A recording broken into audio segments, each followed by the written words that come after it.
The cold sweep of the ultrasound gel across my abdomen made me shiver, but not because of the temperature. I lay on the exam bed inside a small room at a women's clinic in Providence, my eyes fixed on the ceiling as I counted the tiny yellowed spots on the old acoustic panels, as if keeping track of them could hold my mind in place and stop it from slipping away. Dr. Lin guided the ultrasound probe gently across the curve of my belly, her movements slow and deliberate. I was nearly 30 weeks pregnant, and every appointment felt like walking a tightrope stretched between two cliffs, one side relief, the other side a quiet, persistent dread that never truly left me. I tried to keep my breathing even, but my palms were slick with sweat. She smiled, her eyes flicking to the monitor before turning back to me with a softened expression.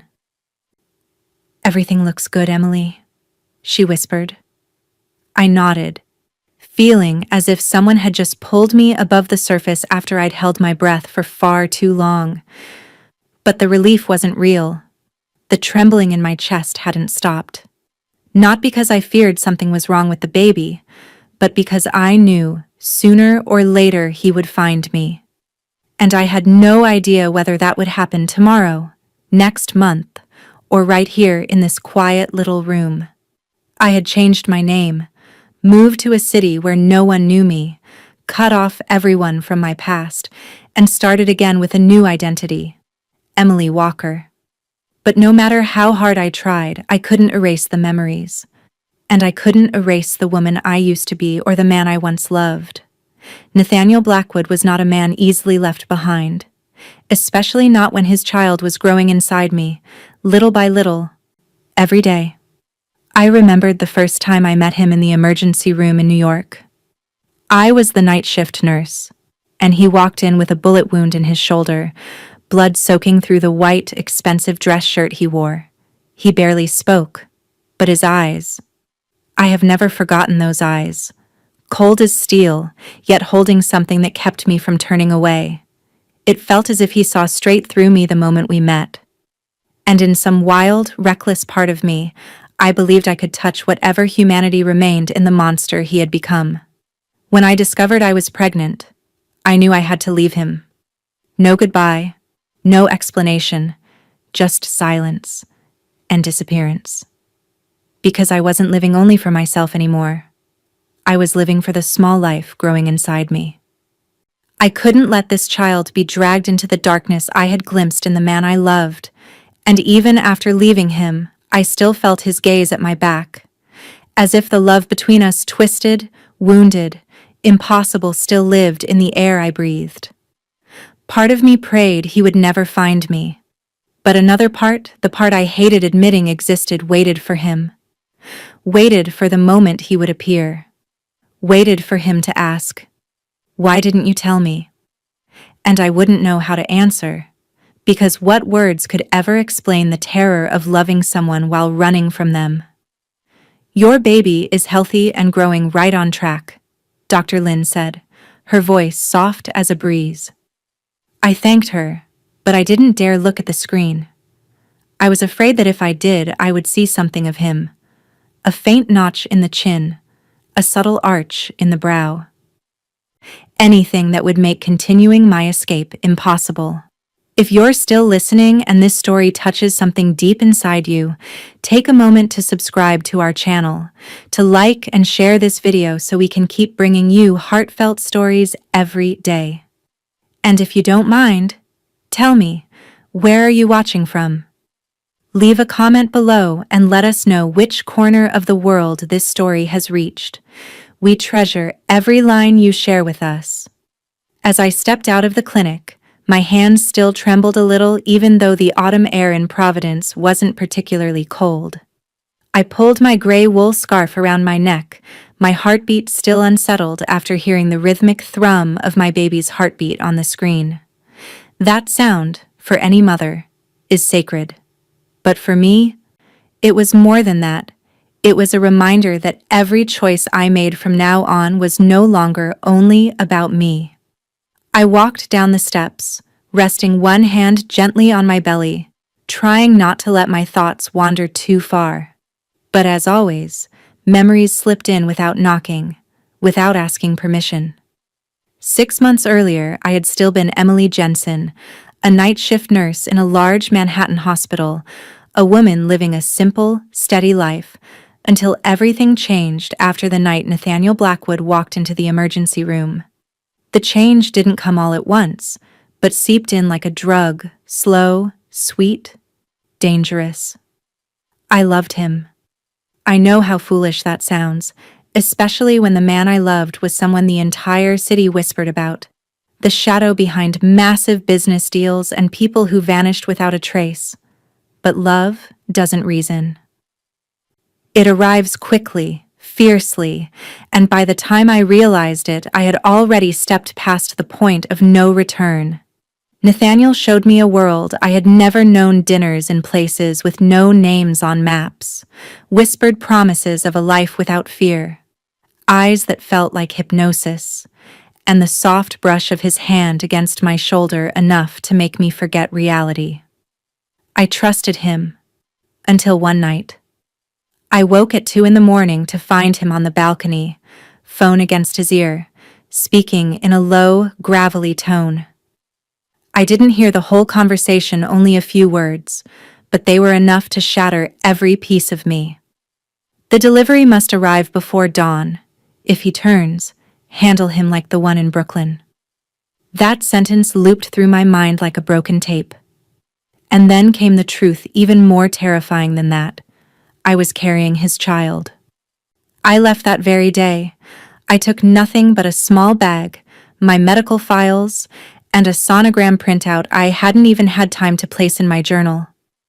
I cut every tie, asking an old friend in the legal field to help me change my name. From Emily Jensen, I became Emily Walker, a name quiet enough to attract no attention, familiar enough to avoid suspicion. I chose Providence because it was small, calm, and people said heartbreak sometimes softens in places where no one knows who you are. I rented a 2-bedroom apartment on the 3rd floor of an old building. I took a part-time administrative job in a dental office where no one asked too many questions. In the evenings, I read to my baby even though it couldn't hear yet, cooked simple meals, and learned how to be a mother alone. Every day was a test of endurance. I taught myself not to stare at windows too long, not to jump when someone knocked, not to freeze at the accidental mention of the name Blackwood. I didn't know whether Nathaniel was looking for me. Part of me hoped he wasn't. Another part was certain that if he knew, he would never stop until he found me. He wasn't a man who let go easily, and that was exactly why I had to leave before he could make me stay. Because once he found me, every reason would crumble to dust. He had a way of making people believe they were the center of his universe, only to pull them into the orbit he created. But now, I was no longer a small satellite circling him. I was the mother of a child not yet born, and the only orbit I had to protect was the one leading my baby toward a life untouched by darkness. Or at least, that was the truth I clung to. The truth I prayed would be enough to keep us safe. I still remember the first night I met Nathaniel Blackwood so vividly that sometimes I wonder if I am reliving that moment every time I close my eyes. That shift began like any other graveyard shift in the emergency department of Manhattan Memorial, with the ambulance sirens slicing through the doors and the thick scent of disinfectant hanging in the air. I had just poured my 3rd cup of coffee when the red light flashed above Trauma Bay 6. Male patient, mid-30s, gunshot wound to the left shoulder, stable blood pressure but losing blood fast. I pulled on my gloves, walked quickly toward the gurney being wheeled in, and then stopped for a strange, suspended second. Even lying there, shirt soaked in blood, lips pressed tight against the pain. This man radiated something unlike any patient I had ever encountered. He didn't panic, didn't beg, didn't even groan. His eyes slid over me as if I wasn't the nurse preparing to cut open his blood-soaked shirt, but someone he somehow already knew. Those eyes were so cold I could feel a shiver trace down my spine, and yet I couldn't look away. I swallowed hard, forcing my voice into professionalism. "What's your name?" I asked. He answered curtly, "Nathaniel." No last name, no unnecessary detail. His voice was deep and low, each syllable sounding as if it had been considered carefully before leaving his mouth. I cut the fabric around the wound, cleaned the blood, checked the depth. The bullet had grazed the clavicle, mercifully sparing the major artery beneath. Even as an experienced nurse, my hands trembled slightly when my fingers brushed his skin, not from fear, but from a strange sense that I was standing before someone who didn't belong to this place, someone from another world entirely. The doctor arrived moments later. I stepped back to let them work, but my gaze kept drifting back toward Nathaniel. After anesthesia and extraction, he refused to stay overnight. No family contact, no identification, just a signature on a discharge form before he walked out with a bandaged shoulder and blood seeping through his jacket. But before leaving, he turned back to look at me. For a long time, no smile, no words. Just that look. And in that look, I didn't see a wounded man. I saw someone assessing, memorizing, choosing. A few days later, he came back to the hospital. Not for follow-up. Just to hand me a small paper bag containing coffee from the shop I always mentioned to my coworkers, and a folded slip of paper with his phone number on it. "In case you need someone to take you home after your shift," he said before walking away as if it was the most ordinary thing in the world. I didn't call, not for the first 3 days, but on the 4th night, when the sky opened and rain poured hard against the pavement, I stood under the hospital awning waiting for a taxi that never came. And I dialed his number, wanting to see if he truly meant it. In less than 10 minutes, a sleek black car pulled up, the window rolled down, and he said nothing except, "Get in, Emily." I got in. And the world I knew ceased to exist from that moment on. Everything began with a bullet wound and a glance. And from there, I stepped into the life of a man the entire city whispered about as a monster. Yet to me then, he was the only person who ever made me feel seen. After that night, Nathaniel slipped into my life like a ribbon of scented smoke winding through every quiet space, gentle, but impossible to sweep away. He never pushed, never pursued aggressively.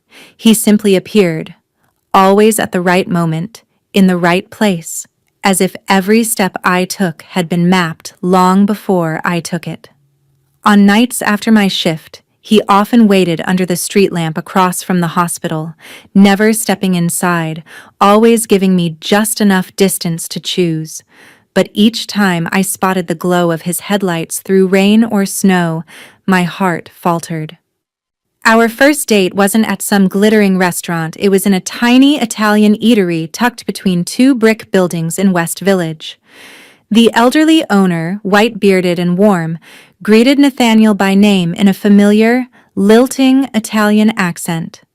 We sat at the last table near the fireplace, candlelight trembling against our wine glasses and reflecting in his dark, fathomless eyes. I remember laughing more than usual, and I remember that when he reached across the table to take my hand, I didn't pull away. Everything after that moved like a rush of wind. He took me to places I had only seen in magazines. One evening, on a private yacht docked at the Hudson Pier, wrapped in spring fog, we ate dinner under dim lights with jazz drifting from an old speaker. On another night, he reserved a table at a restaurant on the 60th floor of a glass tower, where Manhattan glowed beneath us like an ocean of stars. I still remember the shock of stepping into his penthouse for the first time, everything immaculate, coldly pristine, except for one corner with an old wooden piano. He said it belonged to his mother, the one thing he couldn't bring himself to touch. In moments like those, I felt as if I were loving a real man, not the myth people whispered about. To me, Nathaniel wasn't a ruthless kingpin. He was the man who drove me home at 2 a.m. in silence, who sometimes cooked breakfast and placed it gently by my bedside, who touched my cheek as though afraid I might vanish. He always knew when I needed quiet and when I needed to be held. Every time I tried to keep my distance, reminding myself that something about him was wrong, he appeared again with a look, a word, or simply his quiet presence, dissolving my fear. Once he took me to an old theater, empty except for the two of us. The orchestra consisted of a single piano, a violin, and a woman singing old French love songs. When the stage lights dimmed, he turned to me and asked if I could imagine a life like that. I nodded. And that night, I knew I loved him in a way I could never undo. Not because of what he gave me, but because of the way he made me believe I mattered. By the time I realized I was living inside a velvet cage, it was already too late. The walls had no chains, but I could no longer walk out. Or maybe I no longer wanted to. And that, more than anything, was what terrified me most. That night, it rained. Not the heavy, furious kind of rain Manhattan was known for, but a thin, mist-like drizzle, persistent and haunting, seeping into fabric, slipping through door frames, clinging to the skin like breath. I woke around 3 a.m. to a sound so faint it shouldn't have woken me at all. A sliver of warm, golden light bled through the crack of the bedroom door, stretching across the wooden floor. Nathaniel was not beside me. I rose, my bare feet cold against the floorboards, a quiet unease tightening inside me. As I neared his office, I was about to call his name, then froze. The door was only partially closed. From inside came his voice, low, sharp, and icy in a way I almost didn't recognize. It was the same voice that whispered love to me every night, now stripped of warmth, sharpened into something lethal. He was on the phone. I don't care who's backing him. If he kicks at my spine one more time, I want his head on the table before the week ends. Silence, then a dry, humorless laugh. No lawyers, just the right people. Bring him to Warehouse 9, Friday night. No loose ends. I stood motionless. Those words cut into me like shards of glass. I didn't dare breathe. For a moment, the entire world seemed to solidify around me, frozen and hollow, while his voice spilled through the door like an echo from some deep, merciless cavern. I had heard rumors about Nathaniel, about his past, his dealings in the shadows, the faceless partners, the handshake agreements that lived outside the law. But I had never truly believed them. Or perhaps, I had never wanted to believe them. I had built in my mind the image of a complicated man trying to change, a wounded soul attempting to rise out of the darkness that had once shaped him. But now the truth lay bare, without disguise, without mercy. He was not just connected to that world, he was its center. I stepped back, gripping the wall as if I needed it to keep from collapsing. I returned to the bedroom, my heartbeat ricocheting inside my chest. I lay down and pretended to sleep when he came in minutes later, rain still clinging to his hair, the faint scent of smoke drifting with him. He slipped under the blanket beside me as though he had never uttered a single one of those words, as though he were still the man who brought me to an old theater and asked if I could imagine a different life. I stared at the ceiling, tears sliding silently into my hair. And in that moment, I knew I had to leave him. Not because my love for him had dimmed, but because the man I loved was only a version of him that did not exist.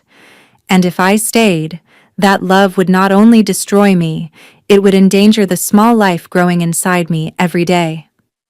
I stepped out of the ultrasound room with the medical file clutched tightly in my trembling hands, my heart still tangled in the images I'd just seen on the screen.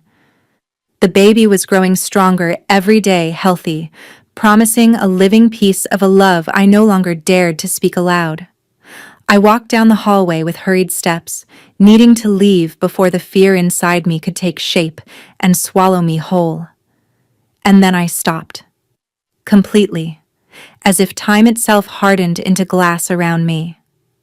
Just a few yards ahead, Nathaniel stood leaning casually against the reception counter, one hand tucked into the pocket of his black overcoat, his face carved with the same cold, sharp beauty I once traced with my fingertips.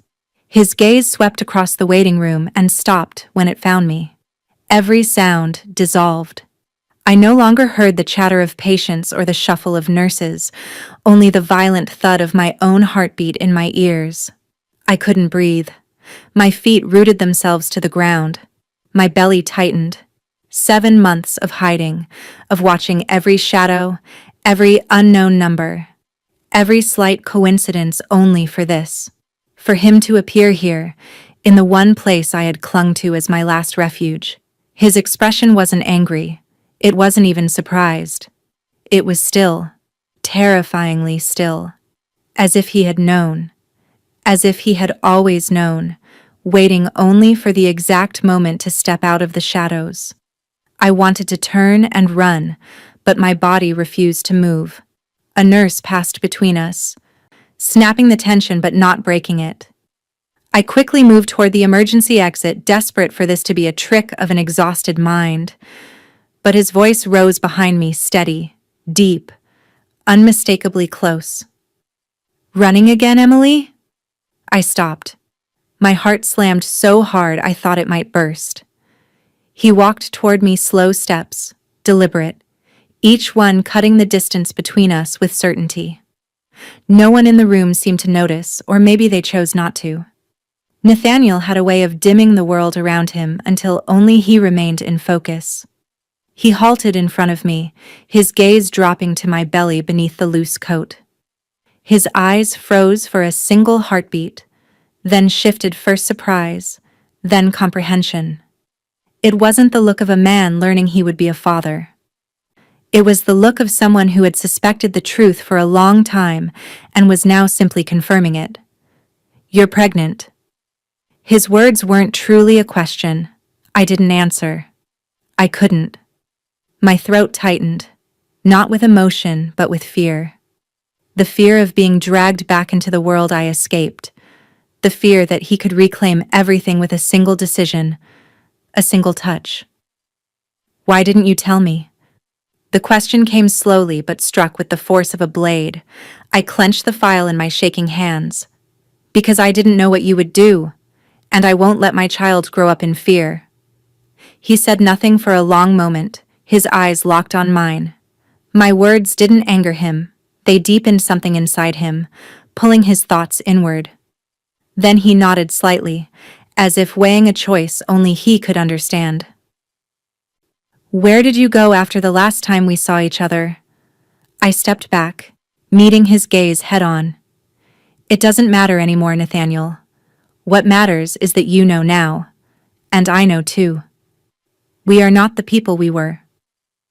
He studied me for a few seconds, then said softly, "We need to talk, but not here." I didn't respond. I stepped back again and turned away, my pulse still wild and frantic. I knew that moment had been waiting for me from the very beginning. And I knew there would be no more running after this.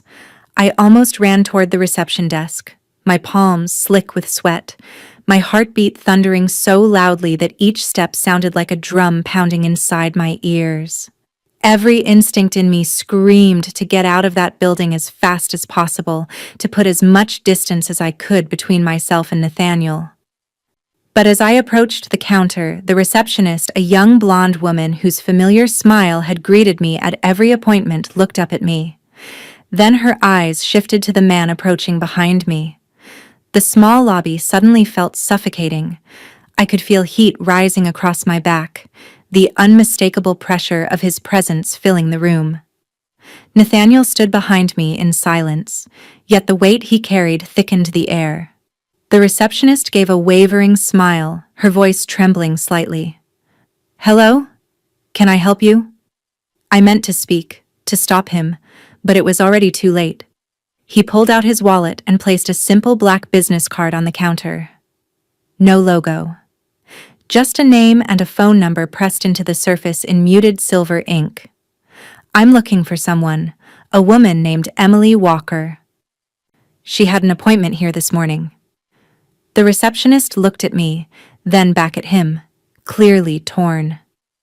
I could see her lips parting to refuse when Nathaniel leaned forward, not toward her, but toward me, and his eyes never left mine. He didn't need her to confirm anything. I was standing right there, and he already knew the truth. When she remained silent, he finally turned to me, his voice dropping low. "You changed your name." I bit my lip, gripping the medical file so tightly it nearly bent under my fingers. He looked me over, slowly, carefully, his gaze stopping where my coat could no longer hide the curve of my belly. A clear, unmistakable swell beneath the fabric. His expression barely shifted, but something in his eyes did. Something deep and quiet, like an undercurrent breaking the surface. It wasn't surprise. It was recognition, hurt, and a question he didn't have to speak aloud. I breathed deeply, trying to hold my voice steady, though I heard it crack when I finally whispered, "I wasn't going to tell you." He stepped closer, just half an arm's length between us. His voice dropped to a near whisper. "Why?" I swallowed hard, my heart battering against my ribs. "Because I was afraid." "Afraid of what?" he asked, this time more clearly, yet still holding himself back. I looked into the eyes that once made me trust everything and now forced me to fight to stand my ground. "Afraid that if you knew, you wouldn't let me go. Afraid my child would grow up in a world where everything is decided by violence and power. Afraid I would believe you again." Nathaniel went still. For the first time since I had known him, he seemed at a loss for words. The sentences that always flowed from him like polished weapons now caught somewhere deeper, unable to surface. He stepped back half a pace, slid his hands into his coat pockets, his gaze dropping to the floor. "How long?" "Almost 7 months. And you planned to never let me know." I didn't answer. The silence between us thickened like fog, dense, cold, wrapping itself around two people who had once been everything to each other. The receptionist watched us with worry, and in that moment I suddenly realized how exposed my private life was, laid bare for strangers to witness. I turned away, but before I could step forward, Nathaniel said quietly, "I didn't come to take you back. I came to know that you're safe. And if that child is mine, then I have a right to protect it." I stood still, not looking at him, but my entire chest tightened. He was no longer the man I left behind, but he wasn't yet someone I could trust again either. And I knew that this confrontation was only the beginning of something far larger than either of us could see. I didn't turn toward him, but I held the file against my chest as I stepped out of the clinic, my thoughts swirling chaotically. Nathaniel walked slowly behind me, maintaining a careful distance, not close enough to corner me, but close enough that I could feel him there, solid and undeniable. His voice came quietly, deliberately, as if meant only for me. "We need to talk. Alone." I turned to him, still guarded. He hadn't changed much since the last time I saw him, the same deep, set eyes, the same controlled expression, but there was something different too, something I couldn't quite name. I nodded slowly. "Not here. There's a cafe a few blocks away. It's where I usually go after appointments. It's quiet, and I feel safe there." We said nothing as we walked.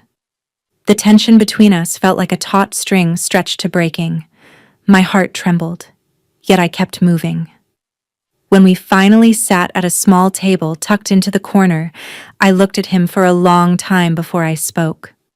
"If we're going to talk, then it needs to be clear from the start. I'm not coming back. I'm not asking for forgiveness. I'm not trying to rebuild anything we used to be." He nodded, listening in silence. "You came because you needed answers and now you have them. But if you want to be present in any part of this child's life, you'll have to accept my conditions. I won't let my child be pulled into your world. No weapons, no men watching, no violence. No late-night phone calls that make me jump in fear. If you truly want to be a father, you'll have to change. Not for me. For the child. His eyes softened, shifting from cold steel to something solemn, almost wounded. He didn't argue. He didn't defend himself. He just sat there, silent, weighing every word. Then he nodded. He didn't promise change overnight, but he wanted a beginning, a chance to prove himself. I looked at him, unsure whether I could believe him yet, but fully aware that no matter where I ran, the truth would follow. And his presence, whether I welcomed it or not, was part of the blood inside the life growing within me. Just once, I whispered, if you cross any of those lines, I'll disappear. And this time, you'll never find me. He said only one sentence. Then don't give me a reason to fail. After that meeting at the cafe, I expected not to see Nathaniel for a long time, or that any future interaction would happen strictly on my terms. But only 3 days later, I saw his familiar car parked less than half a block from the apartment I was renting. At first, a cold shiver ran through me. I thought he was watching me again, imposing himself into my life without permission. But when I climbed the stairs, I saw a tall man in a black suit standing outside my door, his eyes scanning the hallway. He nodded politely and introduced himself as Mason, assigned to ensure my safety and the safety of the baby. I nearly shoved him away on instinct, but before I could react, my phone rang. Nathaniel. His voice was calm, unforced. He said he knew I didn't want surveillance or control, but during his search he had found a few questionable names asking about me. He didn't specify who or how he knew, but he didn't have to. His world, whether I liked it or not, was still lingering outside my door. And because of the baby, I couldn't afford to be reckless. I reluctantly allowed Mason to stay only at night, and only in the hallway. Nathaniel didn't appear right away. He let things settle quietly. A few days later, I found a pregnancy pillow outside my door, the expensive kind I had never let myself consider. The next day, a bottle warmer. Then stretch mark oil. Then a prenatal yoga mat. No notes. No messages. But I knew exactly who they came from. By the weekend, I signaled Mason to allow Nathaniel to come up, but only to talk. He arrived on a light, drizzly Sunday afternoon, without a car, without guards, holding only a small paper bag with croissants from the French bakery I used to love in Manhattan. He didn't step inside. He stood in the hallway while we talked. We didn't revisit the past.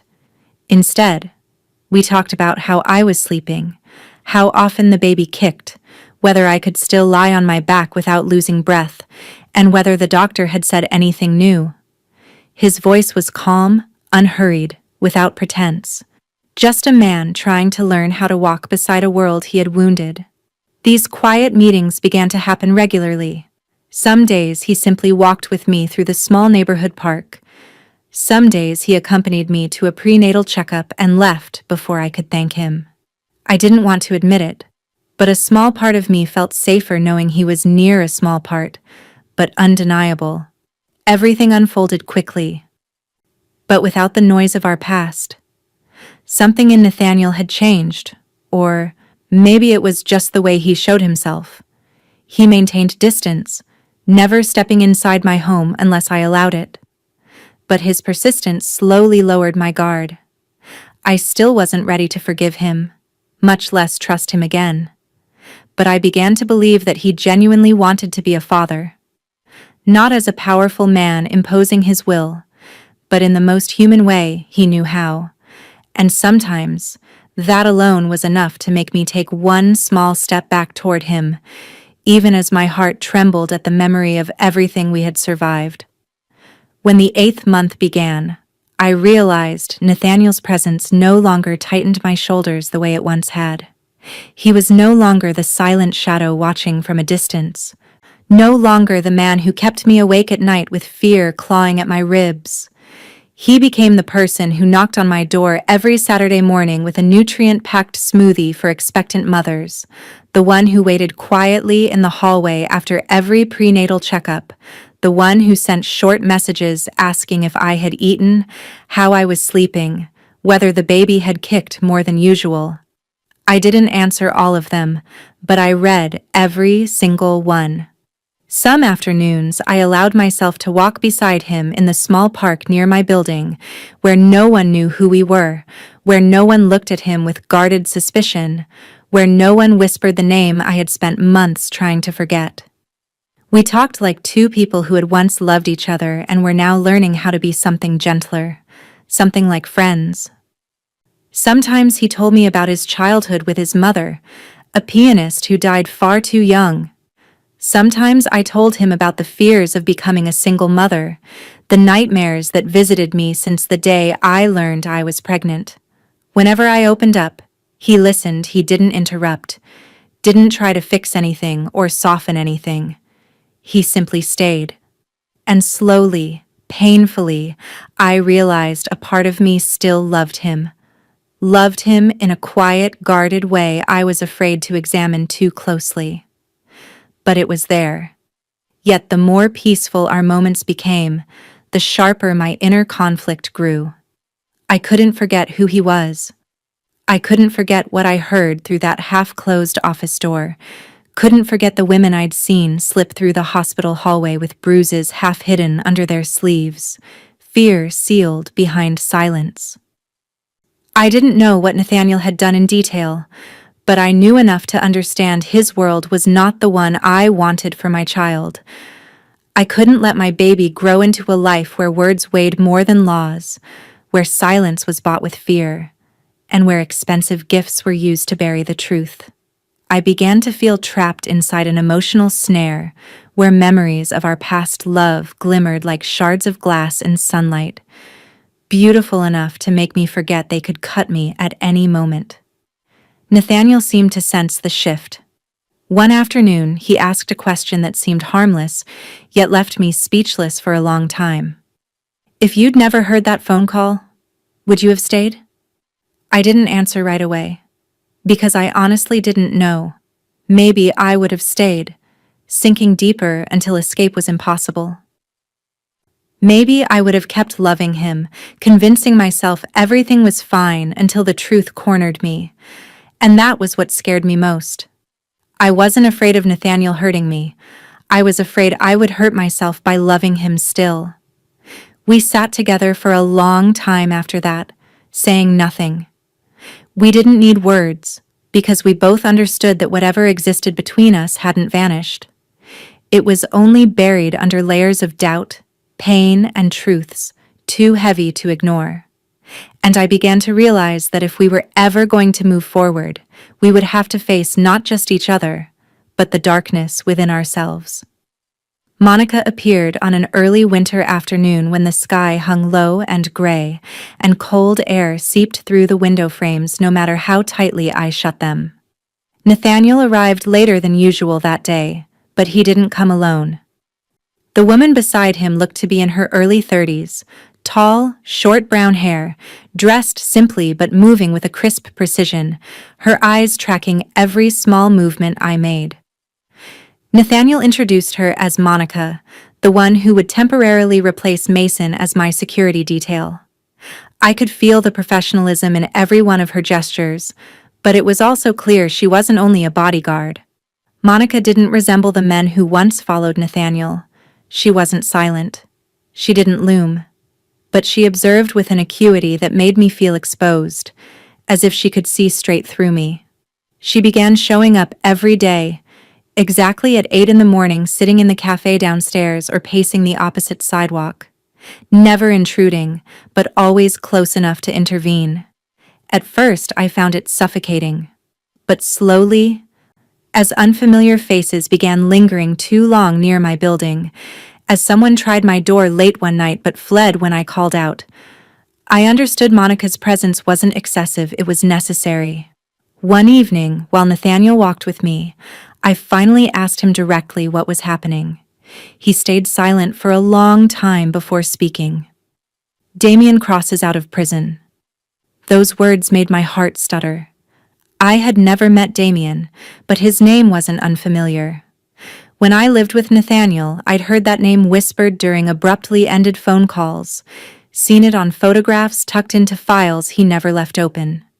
Damien had been a former partner, or more accurately, a former enemy. A man who once sat on the council of an organization Nathaniel was now trying to disentangle himself from. They had worked together, until they turned on each other after a failed operation no one ever spoke about. Nathaniel never explained, but his eyes whenever that name surfaced told me enough. Damien wasn't just a threat to him, he was a threat to anyone who had ever been close to him. Including me. Including the child inside me, Monica later clarified. Damien had once sworn to cut out anything that made Nathaniel weak. And now, he knew about me. She didn't explain how, but that no longer mattered. What mattered was that the moment I re-entered Nathaniel's orbit, I became the most obvious weakness he had. Monica started training me in basic survival. How to recognize when someone was tailing me, what to do if I was forced into a car, my new door codes, emergency numbers. Each session was a reminder that I was no longer living in an ordinary world. I had tried to outrun Nathaniel, tried to build a new life, believed that distance and a new name and a quiet city would be enough, but when that world finally caught up to me, it didn't knock, it broke down every barrier I had constructed. Nathaniel began staying longer each time he visited, saying nothing about Damien but carrying tension in every glance, every movement. I knew he was planning something, maybe retreat, maybe retaliation. But the thing that frightened me most wasn't his plan, it was that he'd stopped shielding me from it. Somehow I was stepping once again into a world I had risked everything to escape, and this time, I wasn't alone. A small life was growing inside me day by day, and I no longer knew if I had the strength to protect my child from everything that was coming. I began to see everything around me with different eyes. Every unfamiliar sound in the hallway, every person passing the cafe window, every car lingering too long in front of the building made my senses tighten. Monica assured me things were still under control, but I could no longer quiet the feeling that everything was slowly slipping past the boundaries we'd tried to set. I didn't tell Nathaniel, because I knew he would tighten the security again, add more people, build the very cage I had once fought so desperately to escape. But inside me, the fear had already rooted itself. I startled whenever someone knocked at night, even when it was only a delivery driver at the wrong door. I began imagining situations where I wouldn't react fast enough, moments when I would be alone, the small windows of vulnerability when I might forget to lock the door twice. My mind filled with all the terrible things that could happen to my child. And the more I thought, the more I realized I was losing control of everything I had fought to build. Damien could appear at any time, in any form, and with just one small opening, I could lose everything. I would watch Nathaniel speak on the phone in that deep, measured, dangerous voice of his eyes sharp as steel, and I wondered whether he truly believed he could protect us, or if he was simply trying to hold the world together long enough to keep it from collapsing. Because if even Nathaniel couldn't promise safety, then who could I trust? And somewhere in the quietest part of my heart, I began to question whether staying anywhere near him was still the safest choice for my child. That afternoon, the sky dimmed and light snow fell like powdered chalk, dusting the windshield with a thin, milky layer. Monica was driving me home from my routine appointment, everything seemingly normal until I noticed how often she checked the rearview mirror. At first, I didn't think much of it, but the intervals between her glances grew shorter. Her alert eyes and the heavy silence filling the car made the back of my neck prickle. When I asked what was wrong, she didn't answer at once, only told me to tighten my seatbelt. In that moment, my heartbeat seemed to falter. Monica said a car had been following us since we left the clinic's parking lot.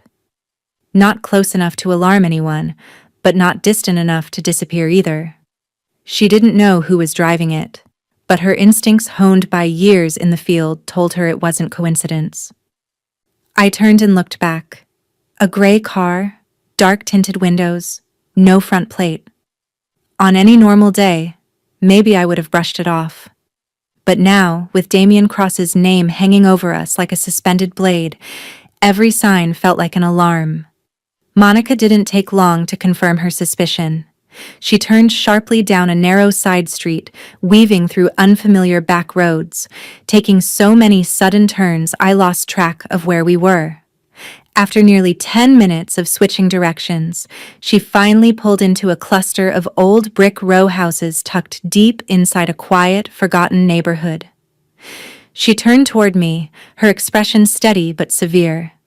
This was the safe house, one of the emergency apartments prepared for situations exactly like this. My legs trembled as I stepped inside, even though Monica insisted no one had managed to follow us. The apartment was small and bare, furnished with only the essentials, spotless but without a trace of personal life. It felt like a stage set for someone who needed to vanish. I sat on the stiff sofa, placed my hands on my belly, and felt the baby move gently beneath my fingers. The sensation brought tears to my eyes, not from fear, but from exhaustion. I had run. I had changed my name. I had tried to build a normal life, yet the shadow of Nathaniel and everything attached to him still found me. Monica moved through the apartment checking locks, windows, the alarm system. She said little, only left a small handgun in the drawer and warned me not to open the door for anyone but her or Nathaniel. When I asked if he knew where I was, she nodded.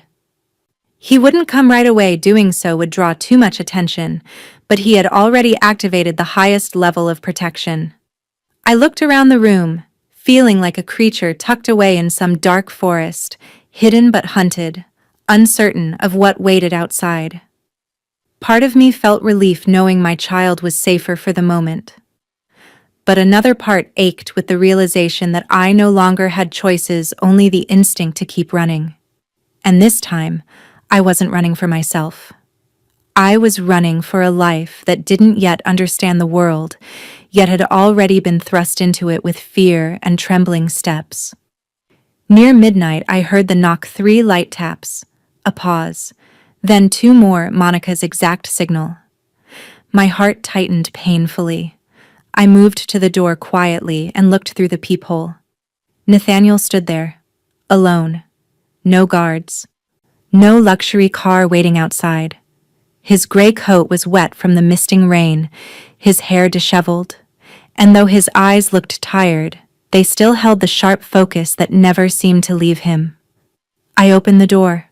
He stepped inside, closing it behind him, filling the small apartment with an air so tense it felt like he had carried the storm in with him. I didn't greet him or offer a seat. We simply stood there facing each other for a few long seconds that stretched like slow-motion film.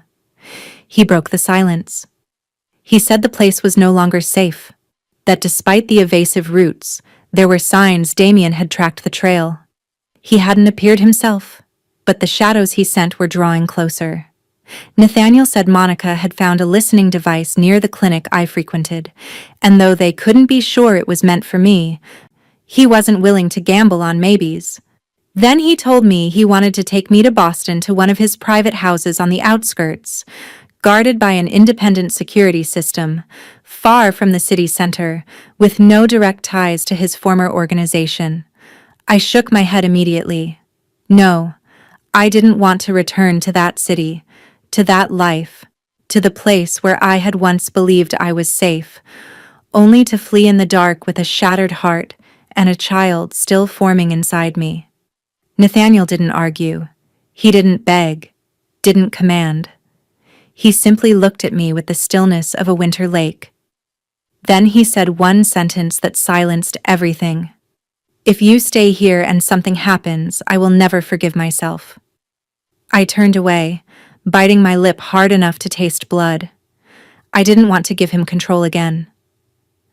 I didn't want to return to a place soaked in memories both beautiful and devastating, but I couldn't deny what pulsed beneath my resistance fear. Every night I slept with a hand over my belly, as if that touch alone could shield my child from whatever hunted us. I asked him if he was certain the house was safe. He nodded. It had been his mother's home when she was young, now completely renovated. No one from his old life knew about it. No documents, no digital trail. Only the few he trusted most were aware it existed, and Monica would accompany us. I looked at him a long time before exhaling, as though surrendering not to him, but to a truth I could no longer escape. With him, at least my child might live. I nodded, slowly, reluctantly, but honestly. Nathaniel didn't say another word. He stepped closer, lifted a hand as if to touch my shoulder, but stopped halfway. His eyes spoke more than anything he could have said, not victory, but gratitude. The next morning, when the car pulled away from the narrow alley where the safe house hid among gray buildings, I watched through the rearview mirror as the last remnants of my old life disappeared into the fog. I knew that once I returned to Boston, nothing would be the same. And this time, every choice I made would not be for myself, but for the small, fragile life growing stronger inside me every day. The drive took nearly 2 hours through winding back roads to ensure we weren't followed from the temporary safe house to the western outskirts of Boston. It unfolded in near total silence. Monica sat in the front seat, her eyes fixed on the ribbon of road ahead, while I sat in the back, one hand resting lightly on my belly and the other pressed against the cold window as the landscape drifted past like a film I wasn't truly watching. Nathaniel sat beside me, close enough that I could hear the steady rhythm of his breathing, yet still holding himself at a distance, as if afraid that any small gesture of familiarity might cause me to withdraw entirely. I couldn't identify the exact feeling churning inside me. It was heavy and conflicted, two opposing currents twisting around each other. I felt grateful that he had arranged a place of safety. Grateful that what he was doing now was no longer just a collection of vague promises but tangible action. And yet, somewhere beneath that gratitude, an old ember of anger still smoldered, the kind that had been burning ever since the night I discovered the truth about the man he really was. I had once dreamed of a family with him, once imagined mornings where the three of us ate breakfast in a sunlit kitchen, the sound of a child's laughter echoing through a home washed in warm light. But now, even as we shared a car heading toward what might pass for a safer future, I understood with painful clarity that the memories we once carried no longer fit together like before. Nathaniel didn't speak for most of the drive. Only once, when the car stopped for gas, he turned to ask if I was hungry, if I wanted anything. I shook my head. It was a simple gesture, yet one loaded with everything I could not voice. I wasn't hungry, but I wasn't at ease either. I didn't want food, but I didn't want a silent war. I simply wasn't ready. When the car finally turned onto the stone-paved road leading to the house, I saw a 2-story home with gray-white siding, a broad porch, and a line of bare trees that told me it had weathered many harsh winters. Nothing extravagant, no guards visible, no ostentatious security systems, just a quietness so profound it almost felt disorienting. Monica carried the luggage inside first, leaving me and Nathaniel standing beneath the glow spilling through the glass panes of the front door. He opened it but didn't step in. Instead, he turned to me and said in a low, rough voice that if I needed space, he would stay in the guest room at the back of the house, completely separate. He would not interfere unless I called for him. I didn't speak. I only nodded. Not because forgiveness had arrived, but because I was learning how to survive beside the man I had once loved, and, perhaps in some buried part of me, still did. We walked inside together, two strangers carrying a shared history and a child nearing arrival in this world. I knew the coming days wouldn't be easy. But for tonight, at least I would sleep in a room with a solid lock and feel my baby breathing in a space that was, however briefly, still. One evening, while I sat in the living room quietly folding the tiny newborn clothes Monica had helped me buy, Nathaniel came in, his eyes shadowed, his face drawn tight with the weight of a phone call that had lasted too long. He sat across from me, silent for a moment, then told me plainly that Damien was preparing something. Not an impulsive strike, but a deliberate sequence of moves, subtle, calculated, aimed directly at the weakest point in Nathaniel's defenses. Me. He said there were signs Damien had begun reclaiming old territories, recruiting former neutral players, even contacting a few faces from Nathaniel's organization, tempting them to turn. Men he had believed severed from that world. When I asked what he intended to do, Nathaniel looked at me for a long time before telling me he was in the process of making every part of his empire legitimate. The restaurants, the real estate, the transport company, everything was being transferred into clean, transparent corporations under the oversight of an independent legal team. He had begun, months ago, right after learning I was pregnant, but it wasn't something that could be done overnight. Some chains were too tangled to unwind quickly, and there were people who had no intention of letting him walk away. I listened, half believing, half doubting, but unable to deny that something in him truly had shifted. Perhaps, for the first time, he was thinking about a future not stained with blood and vengeance, but that also placed a target on his back. Damien would never stay silent while Nathaniel attempted to leave the world they once built together. I rested a hand on my belly, felt the baby turn gently in sleep, and wondered where this looming war between two men would leave me and the child, who hadn't yet opened his eyes. Because sometimes, what begins in love ends in a fight for survival.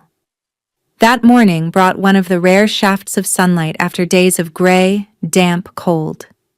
I stepped into the backyard to breathe the crisp air, Monica positioned a short distance away. Her earpiece tucked discreetly against her hair, her gaze sweeping the perimeter with habitual precision. I was watering the young lavender plants we had just set into the soil, when a small rustling sound came from the left side of the fence, so faint I almost overlooked it, but loud enough for Monica to snap toward it instantly. Everything that happened next unfolded with the speed of a scene ripped from a frantic, distorted reel. Two men in dark clothing burst from nowhere. One grabbed my arm, yanking me so hard I stumbled forward, instinctively cradling my belly. Monica shouted, firing a warning shot into the air, the crack of the bullet slamming through my skull like a shockwave, but the man dragging me refused to release his grip.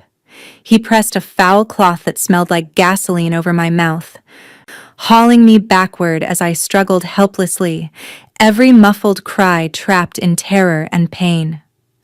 My mind filled with blood and panic as I thought of the baby, this fragile body inside mine that hadn't even taken its first breath.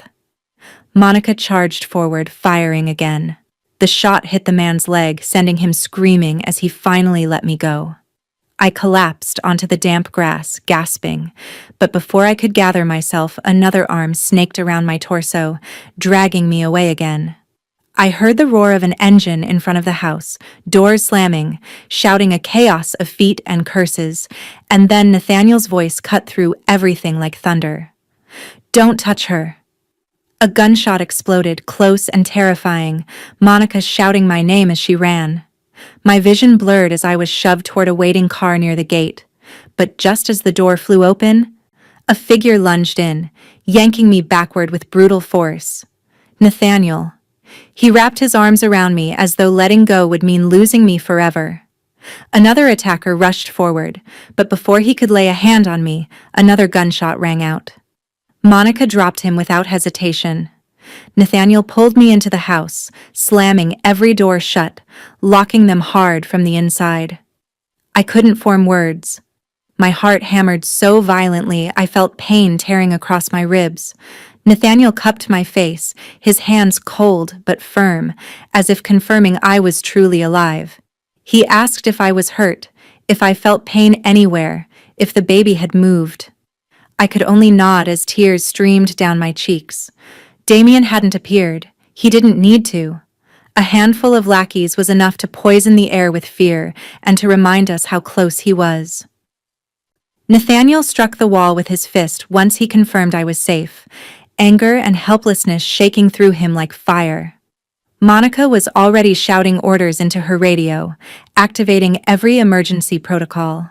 No one said it aloud, but we all knew. Time was running out.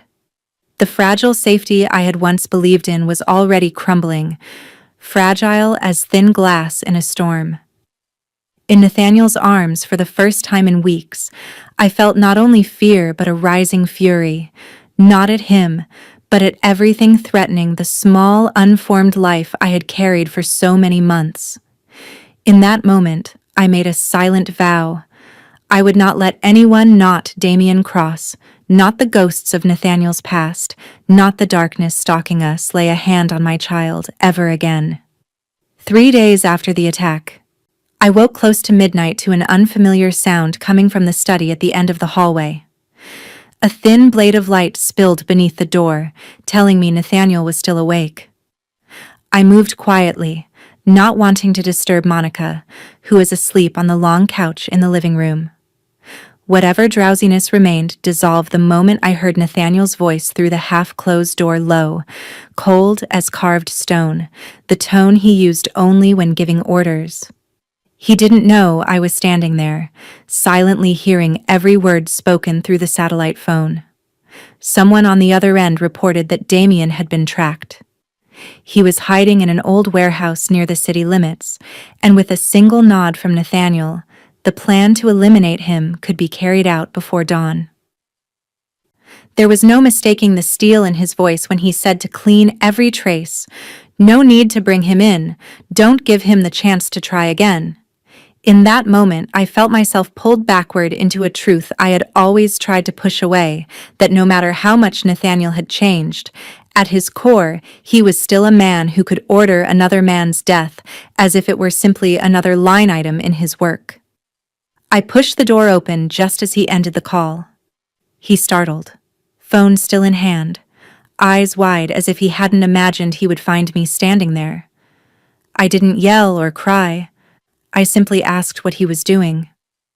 Nathaniel didn't answer right away.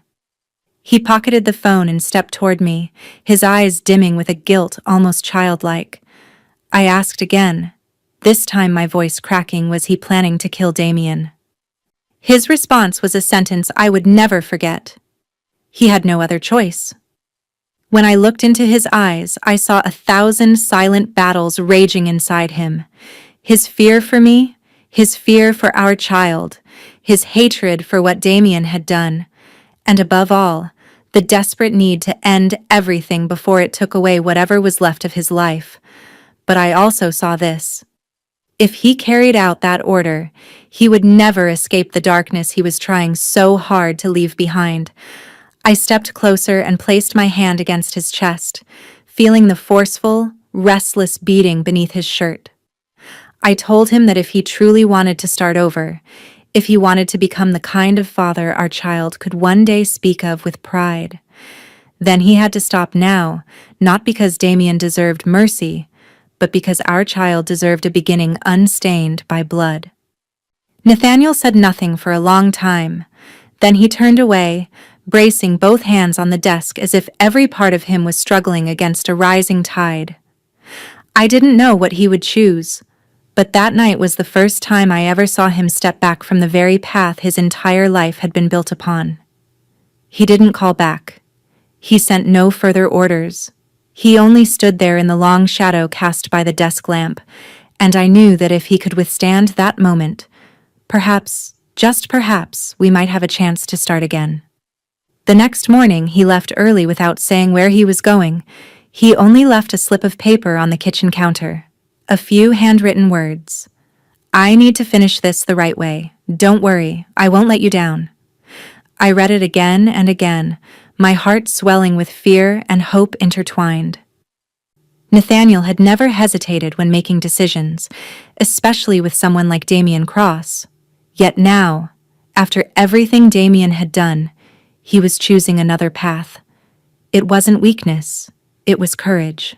Monica stayed glued to me all day, her eyes flicking often to the screen showing the GPS tracker on Nathaniel's car. She didn't say much, but the tension in her face told me that whatever was happening wasn't simple. Near noon, she received a call. She stepped outside to take it, returned with a pale face but a relieved nod. "It's over," she whispered. "He's safe." But when Monica later recounted what happened at the abandoned lumber mill on the edge of the city, I finally understood the terrifying capability of the man I loved. Nathaniel had gone alone, unarmed, no vest. He walked into the center of the warehouse where Damien and his two most loyal men stood waiting, guns drawn and aimed straight at his heart. Damien laughed, pressing the cold muzzle of his pistol against Nathaniel's forehead, his finger twitching on the trigger. "You've gone soft, Nathaniel," Damien spat. "You gave up the crown for a woman and a brat. Today I end you, and then I find them." In that moment, hanging between life and death, Nathaniel didn't blink. He simply stared into Damien's eyes with a calmness that was more terrifying than rage. "Check your phone, Damien," he said, his voice low and steady. Damien frowned but didn't lower the gun. Then his phone on the table buzzed. He put it on speaker. It was his chief accountant screaming in panic. "Boss, it's all gone. The offshore accounts, the assets, everything is frozen. The financial intelligence unit just flagged us. And the police. They are raiding warehouses 4 and 9. Someone sent your entire ledger to the FBI." The phone slipped from Damien's hand, shattering on the concrete. Nathaniel stepped forward, pressing his chest against the gun barrel, forcing Damien back. "While you were busy stalking my wife, I bought your loyalty. I didn't come here to kill you, Damien. Death is too easy. I came to make you destitute, hunted, and homeless." Nathaniel leaned in, whispering the final verdict. "Sirens will be here in 3 minutes. You can pull that trigger and die with me, or run now and live like a rat for the rest of your life. Choose." Damien lowered the gun, his arrogance crumbling into pure terror. He looked at Nathaniel, then at the door, and finally turned and ran, disappearing into the woods like a beaten dog. When Nathaniel returned late that afternoon, he walked into the kitchen with dust on his coat. He didn't say a word, just took a single unspent bullet from his pocket, the one Damien had chambered, and dropped it into the trash. "He won't come back," he said quietly. I rushed to him, burying my face in his chest, sobbing. He hadn't chosen violence. He had chosen intelligence to dismantle the monster, protecting us without staining his hands with blood again. That evening, when everything seemed to have settled and the wind outside the porch had softened into a faint winter murmur, I sat across from Nathaniel in the living room, warming my hands around a ceramic mug. He sat quietly, the hardness in his eyes softened after days of strain, but I knew there was one more truth that needed to be spoken. I told him that I saw the change in him, that I felt his effort, and I knew none of it came easily. But I could not live suspended between trust and fear. I could not bring our child into a world where uncertainty hovered over every breath. I told him I needed a commitment not in words, but in one final act. I gave him 2 weeks. 2 weeks to finish everything, sever the past completely, legalize whatever remained entangled, and prove that he had stepped fully out of the shadows. If, after 2 weeks, nothing was clear, I would leave not as punishment, but to protect our child. No anger, no blame, just the choice a mother makes for the life she is about to bring into the world. Nathaniel didn't protest. He only nodded, his eyes sadder than I had ever seen them. But in that sadness there was no despair. There was resolve. In that single nod, I saw a man standing at the final threshold between who he had been and who he hoped to become. And I knew that if he truly meant to keep us, those 2 weeks would mean everything. That night, a gentle rain began to fall, each drop tapping softly against the porch roof like the ticking of a clock, counting down to something inevitable. I could not sleep. My body felt heavy, and the contractions started as a faint tightening low in my belly, at first light as if someone were drawing a thin line beneath my skin, then growing sharper, deeper, and more insistent with every passing hour. Nathaniel lay beside me, one hand bracing my back, the other wrapped around my fingers as though letting go for even a moment would allow everything to slip out of control. He said very little, only watched me with a mixture of worry and resolve, and I knew he was counting my breaths, counting the minutes, standing guard at the threshold between life and the quiet miracle waiting to arrive. When my water broke, Monica was already prepared. She brought us to the nearest hospital without a single question. Everything unfolded in a blur of pain and muffled machine sounds. I remember the ceiling lights, harsh and blinding, the clipped commands of the doctor, and Nathaniel's hand gripping mine, never loosening even as sweat poured down his face. I screamed when the pain crested, feeling as if my whole body was splintering into pieces, but through the chaos I still heard his whisper at my ear, each word trembling yet steady as a stone in a storm. "You're doing so well. I'm right here. I'm not going anywhere." And then, in that suspended moment between agony and breathlessness, I heard our child cry. The first cry thin but piercing, as if tearing through all the darkness I had walked through for so many months. A nurse brought the baby close, a tiny warm being, red and trembling, her eyes fluttering open as though she were trying to understand the world for the first time. Nathaniel sat beside me, silent, touching her cheek with the lightest brush of his fingers before looking at me with eyes I had never seen on him before.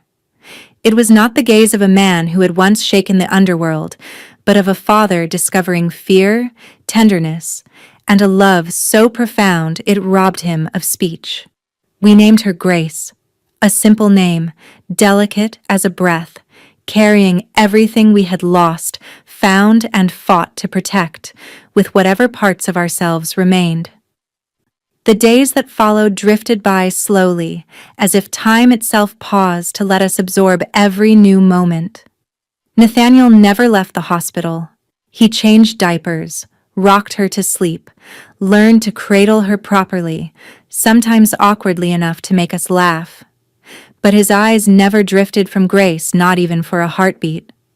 I watched him, watched the child born from a love once shrouded in darkness, and for the first time in years, I felt peace. Not because life had suddenly become perfect, but because we no longer faced the past alone. We had each other, and we had a reason to move forward stronger, gentler, and for the first time, truly a family. Grace slept softly in Nathaniel's arms, and I leaned against his shoulder, feeling the steady rhythm of his heartbeat like a lullaby of its own. I closed my eyes and whispered that if this was a dream, I hoped never to wake. In that moment, I knew that whatever lay ahead, we had already been given the most precious thing of our lives, a child, a beginning, a love reborn. 3 weeks after Grace entered the world, Nathaniel walked through the door with a stack of thick, bound documents. He placed them on the table, looking at me with a quiet intensity. I picked up the first file and saw the dates stamped on the header. They weren't from 2 weeks ago. The earliest dates went back more than 3 months to the very week he had found me at the clinic. I looked up at him, stunned. You started this back then?" Nathaniel nodded, sitting down across from me. "I didn't wait for your ultimatum, Emily. The morning after I saw you in Providence, I knew I couldn't be the man I was anymore. I started liquidating the illegal assets, severing ties, and moving the clean capital into blind trusts immediately. It takes months to dismantle an empire without getting killed, not weeks. He tapped the papers gently. Your 2-week deadline. That was just enough time for the final audits to clear and the last signatures to dry. He opened the folder to the final page. The transport network has been sold. The clubs are now under independent management with no ties to my name. And the rest? It's all in a trust fund for Grace, untouchable by anyone from my past. He looked me in the eye, his voice low but unwavering. It's done. Truly done. Those 2 words rang like a final bell. Not the end of a chapter, but the end of an entire life he had lived, fought in, drowned in, and once believed he could never escape. I did not ask what it took to reach this point. I did not force him to recount the tense meetings, the quiet negotiations, the final handshakes with people he had once trusted and now needed to walk away from. I only held his hand and looked into his eyes and saw a man who had pulled himself out of the shadows with his own strength. No more blood, no more orders, only responsibility and love. Grace stirred in her crib, her small lips puckering as if dreaming something sweet, and Nathaniel rose, walked to her, and kissed her forehead. He told her that from this day forward, everything was different, that she would grow up in a home without secrets, without midnight calls, without men hiding guns in their coats or phone rings that made her mother's heart freeze. From today on, she would know him only as an ordinary man who worked, came home, held her close, and loved her mother with all he had. I turned away, eyes stinging, because sometimes happiness arrives not in grand gestures, but in papers stamped and signed, in 2 simple words that cost a lifetime to speak. It's done. And for the first time since stepping into Nathaniel's world, I believed it. There was no one left standing behind him, no reason left to run, only the 3 of us, and a future opening gently before us, full of hope. One late afternoon in early spring, in the small garden behind our house on the outskirts of Boston, sunlight filtered through the swaying branches and stretched across the soft grass like a warm blanket of peace. Nathaniel was holding Grace in his arms, lifting her up and lowering her gently, while she giggled every time she rose toward the light. I sat nearby with a warm cup of tea, my heart settling in a quiet calm, as if all the storms of our past had finally drifted far, far away. What once was darkness now lived only as memory, still capable of stinging in sleep sometimes, but never strong enough to pull us back toward the abyss. Family was something neither of us truly understood until Grace arrived. She was not only a tiny, beautiful life, but a symbol of forgiveness, hope, and rebirth. Looking at Nathaniel now, no one would recognize the man who once lived in a world of power and danger. He chose love over vengeance, creation over destruction, and fatherhood over the crown of an empire. Our story is not perfect. It holds pain, loss, difficult choices, and moments when moving forward felt impossible. Yet those very moments are what make the journey precious. They remind us that no matter who you once were or what you have done, there is always a second chance if your desire to change is sincere. And that love, when it is deep and honest, can lead us through even the darkest corners of the human heart. What about you? After hearing this story, what resonates with you the most? Have you ever stood at the threshold between forgiveness and anger? Do you believe a person can truly change for love and family? We would be honored to hear your thoughts and feelings in the comments below. Every heartfelt reflection you share is a gift to us, and who knows, you may become the inspiration for the next story we tell. If this story touched you, do not forget to subscribe to our channel, hit like, and share it to help spread more meaningful messages to the community. Each day, we bring you emotional, honest, and life-affirming videos told with all our heart. We will see you in the next video, where more untold stories are waiting to unfold. Wishing you good health, joyful days, a peaceful mind, and a steady heart. Goodbye, and see you again soon.